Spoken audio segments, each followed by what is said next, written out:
여보, 생활비 입금 날이 이틀이나 지났어요. 빨리 줘요. 일주일 동안 말 한마디 없더니 하는 말이 고작 돈 달라는 말이야? 싸우고 나서 생활비를 달라고 했을 때 남편이 저에게 한 말입니다. 오늘도 남편의 잔소리로 하루가 시작됐어요. 아침밥을 먹으면서부터 불평이 이어졌죠. 나이 들고 건강이 안 좋아지더니 짜증과 잔소리가 부쩍 늘었습니다. 그러다 건강검진을 받게 됐고 남편은 당뇨 초기 진단을 받았습니다. 병원에서 나오자마자 남편은 저를 보며 화를 냈어요. 당신 때문에 내가 당뇨에 걸렸잖아. 순간 어이가 없어서 왜 나 때문이냐고 물었죠. 의사 말 못 들었어? 먹는 것 때문에 혈당 올라간다잖아. 그래서 저도 참다 말했습니다. 그럼 나는 왜 안 걸려요? 똑같이 먹는데요. 그렇게 건강이 걱정되면 술이랑 담배부터 끊으세요. 그날 이후로 남편은 더 예민해졌습니다. 사소한 일에도 짜증을 냈고 말끝마다 제 탓을 했죠. 그래도 참았습니다. 아프니까 저러는 거겠지. 나이 들어 병 걱정에 예민해진 거겠지. 스스로를 달래며 견뎠어요. 그렇게 3개월이 지났습니다. 다시 병원을 찾아 검사를 받았지만 결과는 더 나빠졌다는 말이었어요. 남편은 또 화를 냈습니다. 이번에도 모든 게 제 탓이라며 소리를 질렀죠. 제가 더 이상 받아주지 않자 남편은 생활비로 저를 괴롭히기 시작했습니다.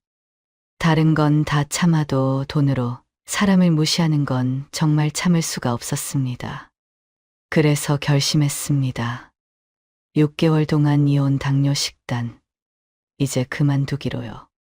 그날 이후 남편의 당뇨는 더 심해졌고, 남편은 모든 걸 제 탓으로 돌리며 집에서 나가라고 했습니다. 그렇게 42년의 결혼 생활을 끝내고 재산분할금 4억 5천만 원을 받아 집을 나왔습니다. 이혼을 하고 저는 처음으로 숨이 쉬어지는 기분이 들었습니다. 그런데 이혼 6개월 뒤 아들이 찾아왔습니다. 아버지 건강이 안 좋아졌고 많이 반성하고 있다며 다시 합치는 건 어떠냐고 하더군요. 저는 단호하게 거절했습니다. 그런데 1년 후 지금 저는 아들 차를 타고 시골 실버타운으로 가고 있습니다. 그때 아들 말대로 남편과 다시 합쳤어야 했을까요? 제 이야기 끝까지 들어주시고 여러분의 생각을 남겨주세요. 구독과 좋아요는 저에게 큰 힘이 됩니다. 안녕하세요.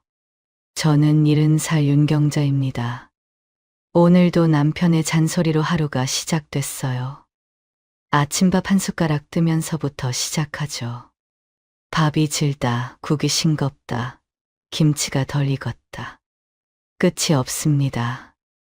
예전엔 아무 말 없이 잘 먹던 사람이 나이 들고 건강이 안 좋아지니까 짜증과 잔소리가 부쩍 늘었어요. 이제는 싸우는 것도 지쳐서 그냥 대꾸도 안 하고 듣기만 합니다. 저러다가 또 잠시 후면 조용해지겠지 하면서요. 사실 남편도 힘들 거예요. 작년부터 무릎이 시큰거린다고 했고 간도 안 좋다고 했거든요. 그래도 40년을 넘게 함께 산 사람인데 이해해야죠. 며칠 전 일이었습니다. 아들이 전화해서 정기건강검진 예약했다고 하더라고요. 부모님 나이가 70 넘었으니 1년에 한 번은 꼭 받으셔야 한다면서 날짜까지 다 잡아놨다고 했습니다. 남편은 또 투덜거렸죠. 멀쩡한데 왜 병원 가서 돈 쓰냐고요. 하지만 아들이 다 예약해놨다니까 마지못해 따라 나섰습니다. 일주일 후 검사 결과 들으러 다시 병원에 갔어요. 진료실에 들어가니 의사 선생님이 차트를 보며 심각한 표정을 지었습니다. 저희도 덩달아 긴장했죠. 혈당이 높은 편이세요? 아직 당뇨라고 단정 지을 순 없지만 전 단계라고 보시면 됩니다. 식단 관리를 하셔야 해요. 남편이 의자에서 몸을 앞으로 숙이며 물었어요. 당뇨는 왜 걸리는 겁니까? 의사 선생님이 차분히 설명했습니다. 평생 드셔오신 식단이 영향을 준다고요. 특히 밥, 국수, 떡 같은 탄수화물을 많이 드시면 혈당이 계속 올라간다고 했죠. 그러면서 이제부터라도 식습관을 바꾸시면 충분히 관리할 수 있다고 덧붙였어요. 집으로 돌아오는 택시 안에서 남편은 한마디도 안 했습니다. 창밖만 멍하니 바라봤어요. 당뇨라는 말에 충격을 받은 게 분명했죠. 저도 걱정이 됐지만 아직 초기라고 하니 다행이라고 생각했어요. 그런데 집에 도착하자마자 남편이 갑자기 저를 보며 화를 내기 시작했습니다. 당신 때문에 내가 당뇨에 걸렸잖아. 순간 어이가 없어서 왜 나 때문이냐고 따져 물었죠. 그랬더니 남편이 더 큰 소리로 말했어요. 의사 말 못 들었어? 먹는 것 때문에 혈당 올라간다잖아. 기가 막혔습니다. 40년 넘게 매일 저녁마다 소주 마시고 담배 피우는 건 생각 안 하고 저한테만 뭐라고 하니까요. 그럼 나는 왜 안 걸리냐고요. 똑같이 먹는데 그렇게 건강 걱정되면 술, 담배나 끊으세요? 남편이 벌떡 일어서며 소리를 질렀어요. 당신은 평생 건강할 줄 알아? 그리고는 씩씩거리며 방으로 들어가 버렸죠. 쿵 하고 문 닫는 소리가 집 안에 울렸습니다. 혼자 거실에 앉아 한숨을 쉬었어요. 예전 같으면 화도 났겠지만 이제는 적응해서 그러려니 합니다. 나이 들어서 병 걱정에 불안한 마음을 저한테 푸는 거겠죠. 저러다가 또 내일 되면 풀릴 거예요. 40년을 그렇게 살았으니까요. 저녁 시간이 됐습니다. 평소처럼 밥상을 차렸는데 이번엔 좀 신경을 썼어요. 밥을 평소보다 적게 푸고 나물 반찬을 더 많이 올렸죠. 당뇨 관리를 위해서는 탄수화물을 줄여야 한다고 했으니까요. 남편이 식탁에 앉더니 밥그릇을 보자마자 인상을 찌푸렸습니다. 뭐야? 내 밥은 왜 이렇게 적어? 젓가락을 들며 설명했어요. 의사가 식단 관리하라고 했다며 이제부터 밥은 반 공기만 먹고 반찬을 많이 먹으라고 했죠. 남편이 젓가락을 탁 내려놨습니다. 눈을 부라리며 말했죠. 누굴 굶겨 죽일 생각이야? 그래도 투덜거리면서도 밥은 다 먹었어요. 건강이 걱정되긴 하나 봅니다. 속으로 안심했죠. 그래, 이제부터라도 건강 관리하면 되는 거예요. 그날 이후로 남편은 더 예민해졌습니다. 제가 하는 행동 하나하나에 꼬투리를 잡으며 잔소리를 했어요. 뭐든지 불만이었죠. 아침에 일어나면 첫마디가 불평이고 밥 먹으면서도 투덜거리고 TV 보면서도 한숨을 쉬었어요. 하루 종일 인상을 쓰고 있으니 보는 저도 답답했습니다. 그래도 참았어요. 남편도 아프니까 저러는 거겠지 하면서 이해하려고 했죠. 어느 날 오후 장을 보러 마트에 갔어요. 카트를 밀며 이것저것 담다가 커피 코너를 지나가는데 남편이 매일 마시는 믹스커피가 눈에 들어왔습니다. 손을 뻗다가 멈췄어요. 믹스커피가 당뇨에 얼마나 안 좋은지 TV에서 봤거든요. 이번 기회에 끊게 해야지 하며 그냥 지나쳤습니다. 집에 돌아와서 장본 물건들을 정리했어요. 당뇨에 좋다는 식재료들이었죠. 현미, 콩나물, 시금치, 버섯. 인터넷으로 찾아본 당뇨 식단 레시피대로 준비한 거예요. 남편 건강을 위해서라면 이 정도 수고쯤이야 아무것도 아니죠. 저녁 준비를 시작했습니다. 현미밥에 된장국, 구운 두부, 나물 반찬 3가지. 예전 같으면 남편이 또 투덜거렸겠지만 요즘은 제법 적응한 것 같아요. 그래도 가끔 한숨을 쉬긴 하지만요. 저녁을 다 먹고 나서 설거지를 하고 있는데 남편이 주방으로 들어왔어요. 찬장을 열었다 닫았다. 서랍을 뒤지고 뭘 찾는 게 분명했죠. 여기서 뭐 하세요? 물어봤더니 남편이 돌아서며 대답했어요. 믹스커피 어디 있어? 없다고 했더니 남편이 문살을 찌푸렸습니다. 다 떨어졌으면 미리 사놔야지. 왜 안 사놨냐고 따지더라고요. 그래서 솔직하게 말했습니다. 믹스커피가 당뇨에 엄청 안 좋다고, 설탕 덩어리라고. 이제 끊는 게 좋겠다고 했죠. 그러면서 믹스커피 마시면 식단 관리하는 게 아무 의미 없다고 덧붙였어요. 남편의 얼굴이 붉어지기 시작했습니다. 목소리도 커졌죠. 그걸 왜 당신이 결정해? 당장 가서 사와. 화를 내며 주방을 나가 버렸어요. 쿵 하고 방문 닫는 소리가 들렸죠. 또 시작이구나 싶었습니다. 그날 밤부터 남편은 입을 닫았어요. 아침에 일어나서 밥 먹으라고 불러도 대답이 없었습니다. 남편은 원래 화가 나서 삐지면 며칠씩 말을 안 하는 사람이에요. 처음엔 저도 안절부절 못했죠. 미안하다고 사과도 하고 좋아하는 반찬도 해주고 어떻게든 풀어주려고 애썼어요. 하지만 이제는 그냥 놔둡니다. 나이가 들면 어린아이가 된다더니 딱 그 꼴이더라고요. 답답하면 자기가 먼저 말하겠지 하면서요. 하루, 이틀, 사흘, 정확히 3일이 지났어요.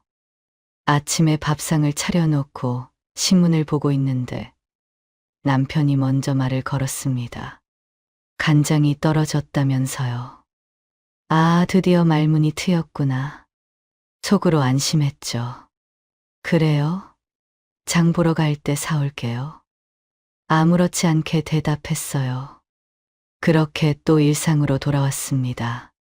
믹스커피는 여전히 사지 않았고 남편도 더는 찾지 않았어요. 시간은 빠르게 흘렀습니다. 벌써 3개월이 지났죠.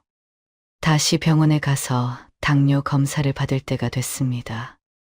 이번엔 좋은 결과가 나오겠지 기대하면서 갔어요. 3개월 동안 식단 관리도 열심히 했고 믹스커피도 끊었으니까요. 검사를 마치고 일주일 후 결과를 들으러 갔습니다. 의사 선생님 표정이 밝지 않더라고요. 차트를 보며 고개를 갸웃거렸어요. 설명을 듣고 깜짝 놀랐습니다. 지난번보다 수치가 더 올라갔다는 거예요. 이제는 약을 먹어야 한다고 했죠. 어떻게 된 일인지 이해가 안 됐어요. 식단 관리를 그렇게 열심히 했는데 왜 더 나빠진 건지. 의사 선생님이 설명했어요. 연세가 있으셔서 식단만으로는 한계가 있다고요. 나이가 들면 대사 기능이 떨어져서 관리가 더 어렵다고 했죠. 그러면서 물었습니다. 혹시 술, 담배 하십니까? 제가 대신 대답했어요. 둘 다 한다고요. 40년 넘게 하루도 안 빠지고 한다고 했죠. 의사 선생님이 심각한 표정을 지었습니다. 술과 담배 모두 끊으셔야 한다고. 특히 담배는 혈관을 좁게 만들어서 당뇨에 정말 안 좋다고 강조했어요. 꼭 끊으시라고 당부했죠. 진료실을 나오면서 남편을 돌아봤어요. 들었죠? 꼭 끊어요. 남편은 대답 대신 저를 째려봤습니다. 눈빛이 차가웠어요. 또 한바탕 전쟁이 시작될 것 같은 예감이 들었죠. 집으로 돌아온 남편은 현관문을 열고 들어서자마자 곧장 거실로 가서 소파에 털썩 주저앉았어요. 한마디도 없었죠. 병원에서 나온 후로 택시 안에서도 엘리베이터 안에서도 입을 꾹 다물고 있었습니다. 당뇨 수치가 더 올라갔다는 결과에 충격을 받은 게 분명했어요. 40년 넘게 매일 마시던 술과 담배를 끊으라는 의사 선생님 말씀이 귓가에 맴도는지 멍한 표정으로 TV만 바라봤죠. 안쓰러운 마음이 들었습니다. 나이 들어서 이런저런 병이 생기는 게 얼마나 서러운 일인지 저도 알거든요. 부엌으로 가서 당뇨에 좋다는 현미차를 정성껏 우려냈어요. 따뜻한 차라도 마시면 마음이 조금은 풀리겠죠. 찻잔을 들고 거실로 갔습니다. 남편 앞에 조심스럽게 놓으면서 말했어요. 괜찮아요. 약 먹으면서 관리하면 돼요. 너무 걱정하지 마세요. 위로의 말을 건넸지만 남편은 찻잔을 쳐다보지도 않았어요. 대신 저를 날카롭게 쳐다봤죠. 눈빛이 차가웠습니다. 뭔가 또 삐진 것 같은 느낌이 들었어요. 왜 또 뭐가 문제예요? 조심스럽게 물었더니 남편이 드디어 입을 열었습니다. 왜 의사 앞에서 날 망신 줘? 순간 어리둥절했어요. 내가 뭘 잘못했다고 망신을 줬다는 건지. 내가 언제 망신을 줬냐며 물렀더니 남편이 목소리를 높였습니다. 술, 담배를 하느니 운동을 안 하느니 왜 그런 말을 해? 정말 황당했습니다. 의사가 물어봐서 사실대로 대답한 게 잘못이라니요. 저도 화가 났어요. 의사가 물어봐서 대답한 건데 그게 뭐가 문제예요? 왜 자꾸 내 탓만 하는 거예요? 남편이 벌떡 일어섰습니다. 됐어. 앞으로 병원은 혼자 갈 거야. 그리고는 방으로 들어가 버렸죠. 또 시작이구나. 한숨이 푹 나왔습니다. 그날부터 남편은 또 말을 끊었어요. 아침 인사도 밥 먹으라는 말도 약 먹었냐는 물음에도 대답이 없었죠. 밥상 앞에 앉아도 묵묵히 먹기만 하고 TV를 봐도 채널 하나 안 돌렸어요. 마치 혼자 사는 사람처럼 행동했습니다. 이번에도 저러다 말겠지. 그렇게 생각하며 신경을 끄려고 했어요.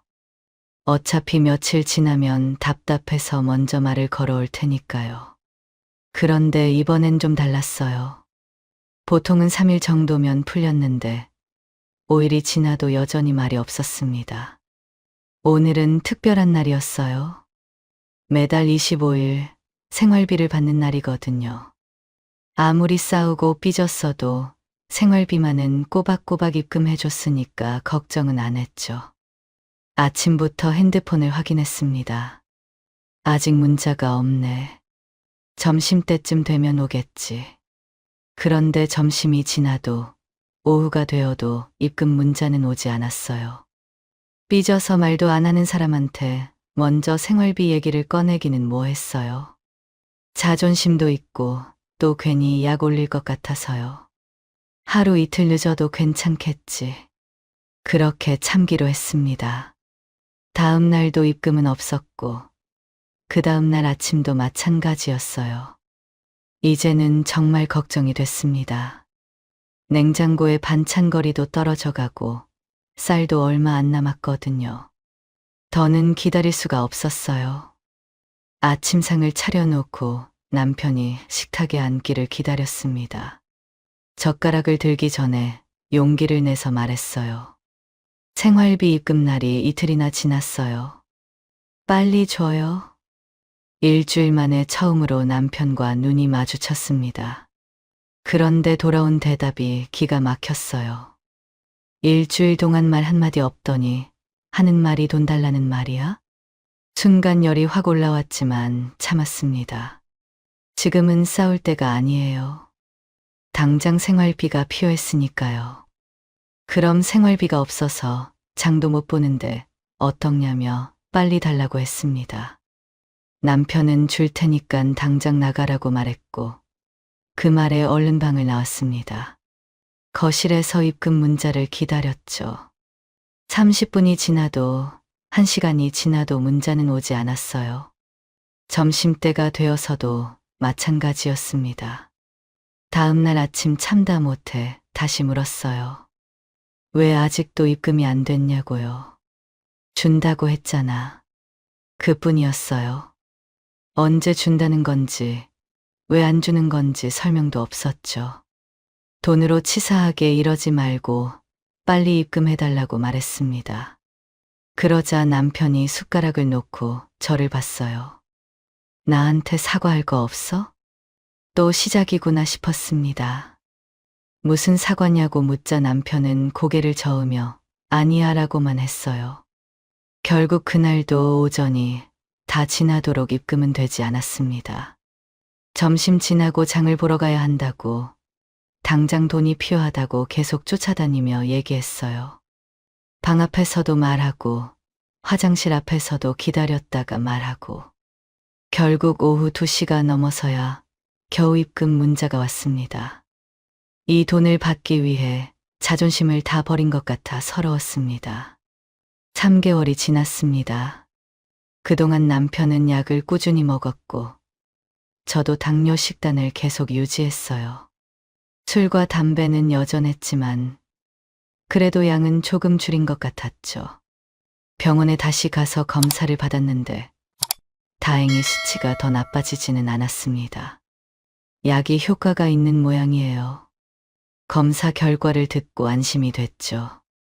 그래도 잘 관리하고 있구나 싶어서요. 의사 선생님도 이 정도면 잘 유지하고 있는 거라고 계속 이렇게만 하시라고 했습니다. 남편도 조금은 안심한 표정이었어요. 병원에서 나와 집으로 돌아왔습니다. 점심을 먹고 설거지를 마친 후 오랜만에 친구 옥순이를 만나러 나갔어요. 동네 카페에서 수다도 떨고 커피도 한 잔 마셨죠. 요즘 집에만 있으니 답답했는데 친구 얼굴 보니까 기분이 좀 나아졌습니다. 오후 4시쯤 집에 돌아왔어요. 현관문을 열고 들어서니 남편이 거실에 앉아 있었죠. 어디 다녀왔냐고 남편이 물었습니다. 친구 만나서 커피 한 잔 했어요. 가볍게 대답하고 부엌으로 가려는데 남편이 비꼬는 투로 말했어요. 나는 커피 마시지도 못하게 하면서 당신은 잘도 마시고 다니네. 순간 기분이 나빴지만 침착하게 대답했죠. 나는 당뇨가 아니잖아요. 당신처럼 혈당 관리할 필요가 없으니까 괜찮다고요. 그런데 돌아온 말이 정말 기가 막혔습니다. 당신도 곧 당뇨 걸릴 거야. 나 당뇨 걸리게 했으니 벌 받을 거야. 악담이었어요. 아무리 화가 났어도 그런 말을 하다니 가슴이 철렁했습니다. 무슨 그런 악담을 하냐고, 내가 뭘 그렇게 잘못했다고 저주를 하냐고 따졌어요. 그랬더니 남편은 더 심한 말을 했죠. 당신이 나 당뇨 걸리게 했으니 당신도 똑같이 당해봐야 한다고. 그래야 내 심정을 알 거라고요. 또 그 소리냐고, 당신이 잘못한 걸 왜 자꾸 내 탓을 하냐고 목소리를 높였습니다. 40년 동안 매일 술 마시고 담배 피운 건 생각 안 하고 왜 나만 탓하는 거냐고요. 남편은 저에게 뻔뻔하다며 방으로 들어갔습니다. 혼자 거실에 서서 가슴을 쓸어내렸죠. 속이 뒤집어지는 것 같았어요. 이제는 이런 일에 무감각해졌을 줄 알았는데 계속 쌓이다 보니 점점 더 답답하고 화가 났습니다. 나도 사람인데 매번 이렇게 당하고만 살 순 없잖아요. 며칠이 지났습니다. 또 생활비 받는 날이 돌아왔어요. 아침부터 핸드폰을 확인했는데 점심이 되어도 입금 문자가 없었습니다. 또 시작이구나. 한숨이 나왔어요. 저녁이 되어도 소식이 없어서 이번엔 참지 않고 바로 물어봤습니다. 다음 날 아침 밥상을 차려놓고 남편에게 말했어요. 어제가 생활비 입금 날이었는데 왜 안 줬냐고요. 남편이 이마를 치며 대답했습니다. 아, 깜박했다고. 바로 입금해주겠다고 했어요. 표정을 보니 정말 잊어버린 것 같았죠. 그래서 안심했습니다. 삐져서 일부러 안 준 게 아니라 정말 깜박한 거구나 싶었어요. 잠시 후 핸드폰이 울렸습니다. 입금 문자였죠. 그런데 확인해 보니 이상했어요. 평소엔 200만 원이 들어오는데 100만 원만 입금됐더라고요. 왜 100만 원만 보냈어요? 물어봤더니 남편이 당황한 표정을 지었어요. 돈이 없어. 나머지는 나중에 줄게. 순간 짜증이 확 났습니다. 지난번에도 돈으로 괴롭히더니 또 이러는구나 싶었어요. 지난번에도 말했는데 돈 가지고 이러지 말라고. 돈으로 사람 무시하면 내가 얼마나 비참한지 아냐고 따졌습니다. 지금 당장 나머지도 입금하라고 했죠. 남편은 진짜 돈이 없다고 며칠 후에 준다고 했어요. 그게 말이 되냐고. 지금 없는 돈이 며칠 후에 갑자기 생기냐고. 장난치지 말고 당장 입금하라고 목소리를 높였습니다. 더 화가 나서 말했어요. 지금 당장 입금 안 하면 나도 아무것도 안 할 거라고. 밥도 안 하고 빨래도 안 하고 청소도 안 할 거라고요. 남편이 벌떡 일어났습니다. 돈이 어디서 뚝 하고 떨어지는 줄 알아? 그래, 맘대로 해. 화를 내며 방으로 들어가 버렸죠. 또 문을 쾅 닫았습니다. 그 순간 그동안 참았던 것이 폭발했습니다.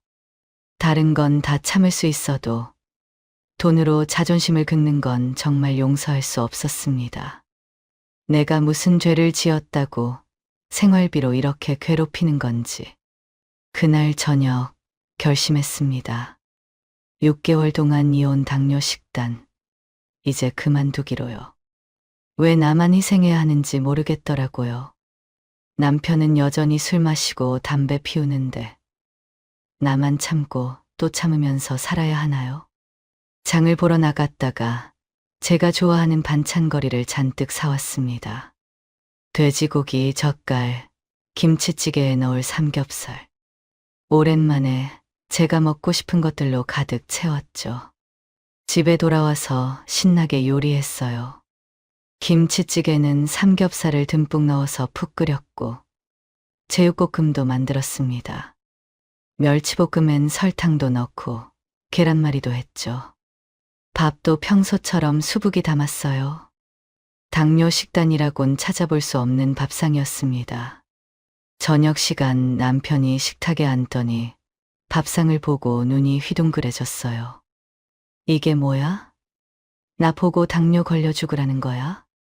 화를 내며 물었지만 저는 담담하게 대답했습니다. 왜 그러냐고요? 당신 때문에 나도 6개월 동안 먹고 싶은 거 못 먹고 살았다고. 매일 현미밥에 나물 반찬만 먹으면서 참았다고요. 이제 나도 먹고 싶은 거 먹으면서 살 거라고. 당신은 알아서 골라 먹으라고 말했죠. 남편은 얼굴이 시뻘개져서 숟가락을 탁 내려놓았습니다. 그리고는 아무 말 없이 일어나서 방으로 들어가 버렸어요. 밥 한 숟가락도 안 먹고요. 그날 이후로 우리 사이는 얼음장처럼 차가워졌습니다. 식탁에 마주 앉아도 눈 한 번 안 마주쳤고 필요한 말조차 하지 않았어요. 남편은 방에서 나와 밥만 먹고 들어갔고 저는 설거지만 하고 각자 방을 썼죠. 며칠 후에 주겠다던 생활비 100만 원은 당연히 들어오지 않았습니다.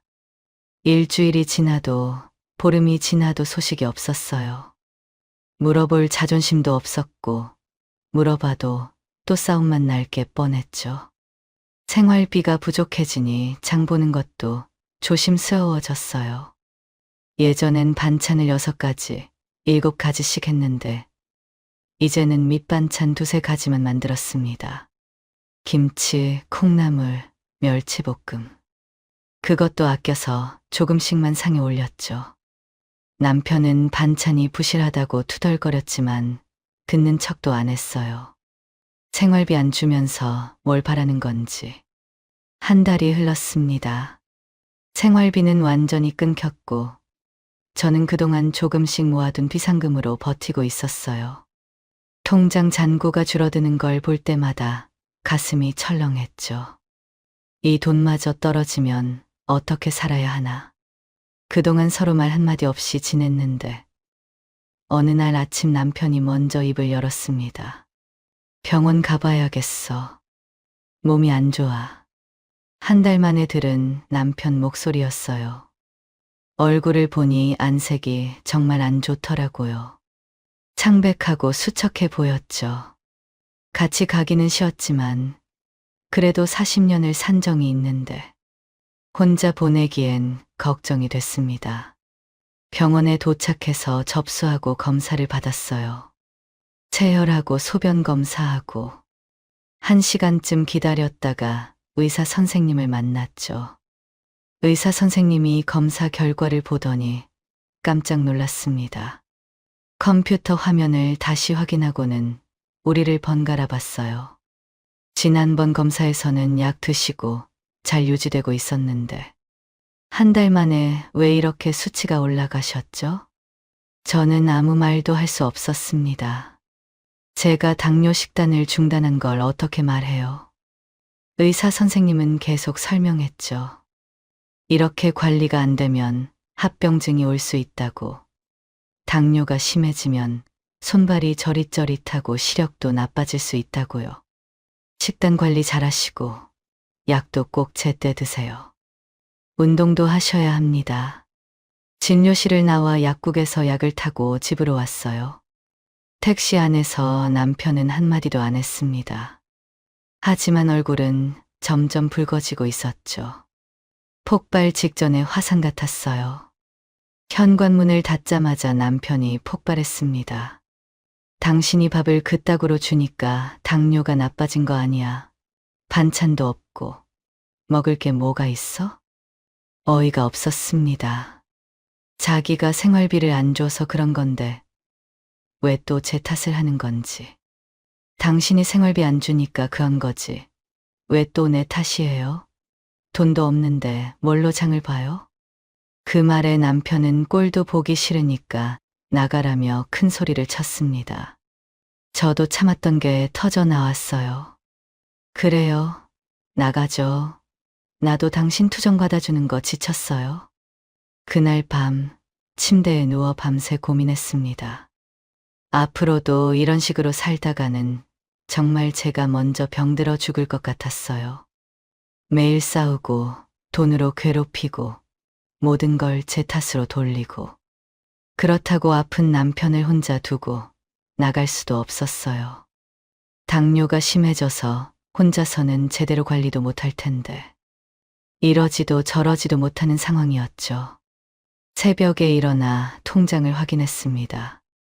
비상금으로 모아둔 돈이 반도 안 남았더라고요.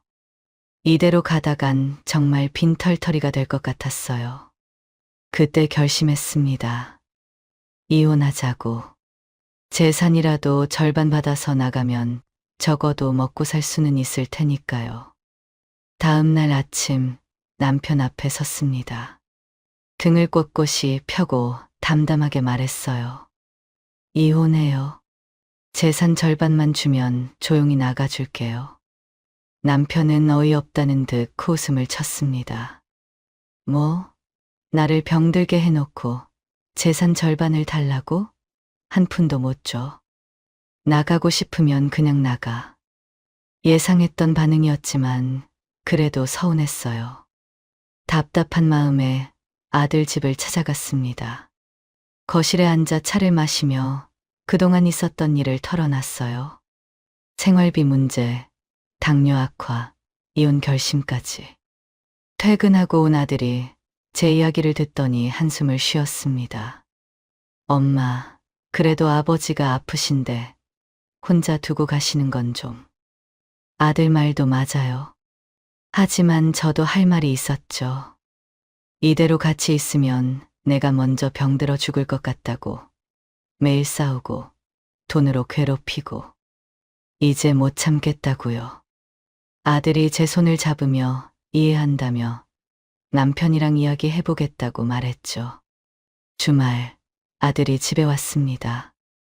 남편과 마주 앉아 진지하게 대화를 시작했어요. 저는 부엌에서 차를 끓이며 귀를 기울였죠. 아버지, 엄마가 이혼 소송 준비 중이래요.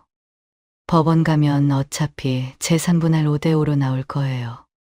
괜히 소송 기간만 길어지고 변호사 비용만 나가요. 그냥 합의하시는 게 나을 것 같은데요. 남편이 버럭 소리를 지르며 55는 죽어도 안 된다고 말했어요. 아들이 차분하게 설득했습니다. 그럼 6대 4는 어때요? 엄마도 평생 살림하시느라 고생하셨잖아요. 한참을 신랑이 하더니 결국 남편이 고개를 끄덕였어요. 4억 5천에 합의하자고요. 한 달 후 이혼이 마무리됐습니다. 4억 5천만 원이라는 돈이 통장에 찍혔지만 왠지 허전했죠. 아들이 제 팔을 잡으며 말했습니다.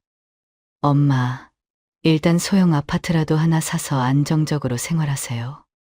전세보다는 내 집이 마음 편할 거예요. 고마운 마음이었지만 아직은 결정하기 이른 것 같았어요. 현금이 없으면 불안할 것 같다고 1년 정도 원룸에서 살면서 천천히 결정해 보겠다고 했죠. 아들도 더는 강요하지 않았습니다. 그렇게 작은 원룸을 구했어요. 보증금 3천에 월세 50만 원짜리 깨끗한 곳이었죠. 첫날 밤 좁은 원룸에 혼자 누워있으니 묘한 기분이 들었습니다. 자유롭기도 하고 쓸쓸하기도 하고 그래도 더는 눈치 볼 일도 생활비 때문에 굽신거릴 일도 없다는 게 다행이었어요. 계산기를 두드려 봤습니다. 4억 5천에서 원룸 보증금 빼고 생활비며 병원비며 아껴 쓰면 충분히 살 수 있을 것 같았어요. 연금도 조금 나오니까 일을 하지 않아도 될 거라 생각했죠. 그 후로 제 인생이 달라졌어요. 아침에 눈 뜨면 하고 싶은 대로 했습니다. 늦잠도 자고 친구들도 만나고 동네 문화센터에서 요가도 배웠죠. 점심엔 맛있는 거 사 먹고 오후엔 카페에서 커피 마시며 수다 떨고 이게 진짜 노후 생활이구나 싶었어요. 특히 좋았던 건 마음이 편해진 거였습니다. 남편 눈치 볼 일도 없고 당뇨 식단 짜느라 고민할 필요도 없고 잔소리 들을 일도 없었죠. 친구들은 얼굴이 밝아졌다고 10년은 젊어 보인다고 했어요. 그렇게 6개월이 흘렀습니다. 어느 날 오후 초인종이 울렸어요. 문을 열어보니 아들이 서 있었죠. 표정이 어두워 보였습니다. 거실로 들어와 앉은 아들이 한참을 머뭇거렸어요. 말해봐. 뭔데 그래? 아들이 힘겹게 입을 열었습니다. 며칠 전에 아버지 집에 갔었다고 혼자 사시는 게 걱정돼서 가봤다고 했어요. 그런데 상태가 많이 안 좋아 보였다고. 당뇨도 더 심해졌고 살도 많이 빠졌다고 했죠. 그러면서 아들이 조심스럽게 말을 이었어요. 아버지가 엄마한테 했던 행동을 반성하고 후회한다고, 정말 미안하다고, 다시는 그러지 않겠다고 했다면서. 혹시 다시 합치는 건 어떻겠냐고 물었습니다. 순간 가슴이 철렁했어요. 겨우 지옥에서 빠져나와 행복하게 살고 있는데 다시 그곳으로 돌아가라니. 이제야 사람답게 살고 있는데 그 지옥으로 다시 들어가라고? 절대 안 돼. 단호하게 거절했습니다. 아들이 안쓰러운 표정으로 저를 봤지만 마음이 바뀌지 않았어요. 남편이 그렇게 된 건 안타깝지만 다 자기가 뿌린 씨앗이잖아요. 나한테 그렇게 대했으니 이제 와서 혼자 고생하는 것도 다 업보라고. 차갑게 들릴지 몰라도 그게 제 솔직한 심정이었어요. 아들은 더 이상 아무 말도 하지 않았습니다. 알겠다며 일어났고 엄마도 건강 챙기라는 말만 남기고 갔죠. 그 후로도 평화로운 일상이 이어졌어요. 매일이 일요일 같았죠. 하고 싶은 거 하고 먹고 싶은 거 먹고 자유롭게 살았습니다. 3개월쯤 지난 어느 날 아침이었어요. 날씨도 좋고 기분도 좋아서 친구 옥순이에게 전화를 걸었죠. 점심이나 같이 먹자고요. 아이고, 오늘은 안 돼. 동해안으로 가거든. 놀러 가는 거냐고 물었더니 옥순이가 설명했어요. 동해 바닷가 근처에 숙박시설이 새로 생겼는데 거기 분양받을까 해서 구경 간다고요. 그러면서 저한테도 같이 가자고 했습니다. 나는 관심 없어. 그런 거. 그랬더니 옥순이가 계속 설득했어요. 그냥 구경만 하고 와. 오랜만에 바다도 보고 맛있는 것도 먹고 혼자 있지 말고 나와. 결국 모지기는 척 따라 나섰습니다. 사실 집에만 있으니 심심하기도 했거든요. 약속 장소에 도착하니 관광버스가 한 대 서 있었어요. 우리처럼 나이 든 사람들이 많이 모여 있더라고요. 다들 호기심 반, 기대 반인 표정이었죠. 버스를 타고 출발했습니다. 창밖으로 펼쳐지는 가을 풍경이 아름다웠어요. 오랜만에 나들이라 기분이 좋았죠. 1시간쯤 달렸을까요? 젊은 직원이 마이크를 잡고 설명을 시작했습니다. 오늘 보실 곳은 이미 공사가 끝난 곳이라고, 지금 남은 방이 많지 않다고 했어요.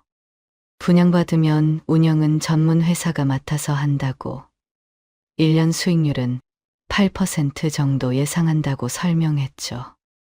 은행 금리보다 훨씬 높은 수익률이었습니다.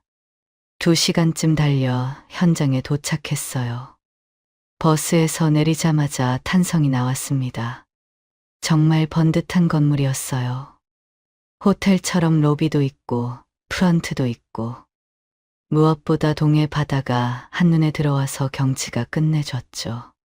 직원 안내를 받아 이곳저곳을 둘러봤습니다. 객실도 깔끔했고 부대 시설도 잘 돼 있었어요. 사람들이 수근거리는 소리가 들렸죠. 괜찮은 것 같다. 진짜 호텔 같다. 이 정도면 손님들이 많이 올 것 같다. 구경을 마치고 근처 식당에서 점심을 먹었어요. 옥순이랑 나란히 앉아 해물탕을 먹으며 이야기를 나눴죠. 방 하나에 2억인데 사놓으면 1년에 1,800만 원씩 들어온대. 은행 예금보다 훨씬 낫지 않아? 옥순이가 계산기를 두드리며 말했어요. 남편이랑 상의해서 노후 대비로 방 하나 분양받을 생각이라고 했죠. 그러면서 저한테도 권했습니다. 여유 자금 있으면 하나 해보라고요. 요즘 분양 사기 많다던데. 걱정 안 돼? 제가 걱정스럽게 말했더니 옥순이가 웃었어요. 이미 건물이 완공됐는데 뭐가 걱정이야? 우리가 직접 보고 있잖아. 사기당할 일은 없어. 그 말도 맞는 것 같았어요. 실제로 건물이 다 지어져 있고 운영할 준비도 다 돼 있으니까요. 점심을 먹는 동안 사람들이 하나둘씩 계약서를 작성하기 시작했어요. 옆 테이블 할머니는 아들이랑 통화하면서 괜찮은 것 같다고, 하나 해볼까 한다고 말하더라고요. 옥순이도 결국 계약서를 작성했습니다. 돌아오는 버스 안 직원이 다시 마이크를 잡았어요. 오늘 많은 분이 계약해서 이제 정말 몇 자리 안 남았다고, 관심 있는 분들은 내일 아침까지 꼭 연락 달라고 했죠. 옥순이가 제 팔을 살짝 쳤어요. 너도 하나 해봐. 우리 같은 노인들한테는 이런 게 딱이야. 매달 돈 나오면 얼마나 좋아. 고개를 끄덕였지만 마음은 복잡했습니다. 평생 모은 돈인데 함부로 쓸 수는 없잖아요. 집으로 돌아온 저는 밤새 계산기를 두드렸습니다. 연 8%? 솔직히 믿기지 않는 수익률이었어요. 그래도 6%만 돼도 은행 이자보다는 훨씬 나으니까요. 방 하나에 2억이면 한 달에 100만 원. 2개 사면 200만 원. 새벽 3시가 넘도록 고민했어요. 투자하는 건 위험하지 않을까. 하지만 건물도 완공됐고 위치도 좋고 무엇보다 매달 안정적인 수입이 생긴다는 게 너무 매력적이었죠. 나이 들어서 돈 걱정 없이 살 수 있다면 얼마나 좋을까요? 결국 결심했습니다. 방 2개를 분양받기로요. 아침 일찍 분양 사무실에 전화했더니 다행히 아직 자리가 있다고 했어요. 서둘러 준비하고 나갔죠. 계약서를 쓰면서도 손이 떨렸습니다. 평생 모은 돈의 대부분을 한 번에 쓰는 거니까요. 그날 점심 옥순이를 만났어요. 커피숍에서 마주 앉자마자 옥순이가 물었죠. 너도 계약했어? 고개를 끄덕이며 방 1개 분양받았다고 했어요. 사실은 2개였지만 괜히 많이 했다고 하면 무모하다고 할 것 같아서요. 옥순이가 박수를 치며 좋아했습니다. 이제 우리 둘 다 같은 배를 탔다며 서로 웃었죠. 그 후로 운영사가 정해지고 호텔처럼 운영이 시작됐습니다. 개장 소식을 듣고도 반신반의했어요. 정말로 수익금이 들어올까? 혹시 사기는 아닐까? 불안한 마음에 매일 통장을 확인했죠. 정확히 1달 후 드디어 첫 수익금이 입금됐습니다. 230만 원. 방 2개 분양받은 대가였죠. 통장에 찍힌 숫자를 보고 또 봤어요. 정말이구나. 괜한 걱정이었구나. 기쁜 마음에 혼자 작은 파티를 열었습니다. 치킨도 시켜 먹고 맥주도 1캔 마시고 이 돈이면 연금이랑 합쳐서 정말 여유롭게 살 수 있을 것 같았어요. 하고 싶은 거 다 하고 먹고 싶은 거 다 먹고 그리고 나중에 죽으면 방은 자식들한테 물려주면 되니까 일석이조죠. 2달째도 3달째도 어김없이 돈이 들어왔습니다. 이제는 완전히 안심했어요. 친구들 만나서 맛있는 거 사 먹고 옷도 사고 작은 여행도 다녀왔죠. 이혼 후 처음으로 진짜 행복을 느꼈습니다. 그런데 3개월이 지날 무렵 옥순이한테 전화가 왔어요. 목소리가 평소와 달랐습니다. 떨리고 급한 목소리였죠. 소식 들었어? 우리 지금 만나야 해. 무슨 일이냐고 물어도 전화로는 말 못한다며 당장 만나자고 했어요. 불안한 마음에 약속 장소로 나갔습니다. 카페에 도착하니 옥순이가 이미 와 있었어요. 얼굴이 창백했죠. 앉자마자 옥순이가 울먹이며 말했습니다. 큰일 났어. 시공사하고 운영사가 법적으로 싸우고 있대. 그래서 운영을 못하고 있다는데. 순간 머리가 하얘졌어요. 그럼 어떻게 되는 거냐고 물었더니 옥순이가 손수건으로 눈물을 닦으며 대답했죠. 합의를 보면 다행인데 법적으로 싸우면 2년에서 4년은 걸릴 수 있다고. 그동안은 수익금이 안 나온다고. 이게 무슨 일이냐고 잘 운영되고 있었는데 갑자기 왜 이런 일이 생기냐고 따져 물었지만 옥순이도 자세한 건 모른다고 했어요. 그저 분양 사무실에서는 그렇게 말했다고만. 답답한 마음에 다음 날 직접 가보기로 했습니다. 아침 일찍 버스를 타고 호텔까지 갔어요. 3시간이 넘는 긴 여정이었지만 직접 확인하지 않고는 못 베길 것 같았거든요. 호텔 앞에 도착했을 때 믿을 수 없는 광경이 펼쳐졌습니다. 그 번듯하던 로비 문이 쇠사슬로 꽁꽁 묶여 있었어요. 폐쇄 안내문이 붙어 있었죠. 법적 분쟁으로 인한 임시 폐쇄라고. 다리에 힘이 풀려 그 자리에 주저앉고 말았습니다. 4억. 내 전 재산이나 다름없는 4억이 저 건물 안에 갇혀버린 거예요. 눈앞이 캄캄했습니다. 다음 날 다시 옥순이를 만났어요. 옥순이는 이 문제로 남편이랑 엄청 싸웠다고 했죠. 남편이 왜 확인도 안 하고 덥석 계약했냐며 화를 냈다고요. 그래도 건물이 없어지는 것도 아니고 잘 해결되면 다시 운영될 거야. 너무 걱정하지 마. 옥순이가 위로했지만 저는 사정이 달랐어요. 나는 모든 돈이 다 들어가 있어. 이게 안 나오면 당장 생활이 안 돼. 그제야 눈물이 터져 나왔습니다. 70 나이에 거지가 됐구나. 평생 아끼고 모은 돈이 하루아침에 사라졌구나. 6개월이 지났습니다. 변호사도 만나고 피해자 모임도 참석했지만 사건은 전혀 해결될 기미가 보이지 않았어요.